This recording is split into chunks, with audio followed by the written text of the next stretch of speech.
माज़िजा धाड़ियल जेके हिक ई वक़्तु 14 बेगुनाह माण्हुनि खे मारण ऐं केतिरनि ई पुलिस ऑफिसरनि खे शहीद करण तोड़े पुलिस जी यारी बाशी में साणनि गॾिजी मुग़ियुनि खे मुक़ाबलनि ज़रिए बाज़ियाब कराइण वारा इंकशाफ़ त कनि था, तोड़े जो सरकार तरफ़ां संदनि सिर जी क़ीमत बि लखें रुपया मुक़ररु कई वई हुई, पर तंहिं हूंदे उहे इहो चवनि था त हू धाड़ा फुरूं ऐं अगवा न कंदा हुआ, रुगो ज़ाती जहिड़नि जे करे निशानो बणायो वियो। को भी ॾोह वग़ैरह न कयूं, पछताव इन जो आहे क़ौमी जहिड़े जे करे मूंखां ग़लति माण्हू मारिजी विया उन जो पछताव मूंखे आहे। ॿियो मां को ॾोह वग़ैरह न कयो, न उन में पछताव बि न आयो ऐं ख़ुशी बि न थी, अहिड़ो न ख़ुशी जो कमु कयो न सिर्फ़ु इन में पछताव आयो जो इहो मां ग़लति कमु कयो आहे। जी हा, उन जे करे मां अलांद उन्हनि जो कयो, बहरहाल हिन महिल चवां थो त मां इहो ग़लति कयो, अगरि जे मां बचके छॾियां त बहितरु उन में हुयो। पोइ उन खां पोइ पाण खे बि तकलीफ़ आयो ऐं माण्हू बि बेगुनाह मूंखां मारिजी विया।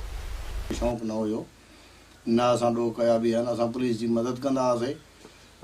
कोई हिते बस गिरजाई में ॾोह थींदो, पुलिस वारा यारे जी हद असांखे लॻंदी आहे, इहे ईंदा या ज़िलो घोटकी आहे कोई बि ईंदो, असां उन्हनि जी मदद कराईंदा हुआसीं। चीनी खणी विया हेॾे हिन जी सखर जी हद ऐं घोटकी जी हद आहे विच ते, माना थर विच में, उते हिननि चीनियुनि खे खणी विया। पोइ इहे इशू थियो वञी हिते लुंडनि वटि वॾो ज़ोर ॿार हेॾे होॾे, बहरहाल पोइ सॼी पुलिस खे बि ख़बर पइजी वई, सभु कंहिंखे त लुंडनि वटि न आहिनि, कंहिं ॿी दौर वटि आहिनि।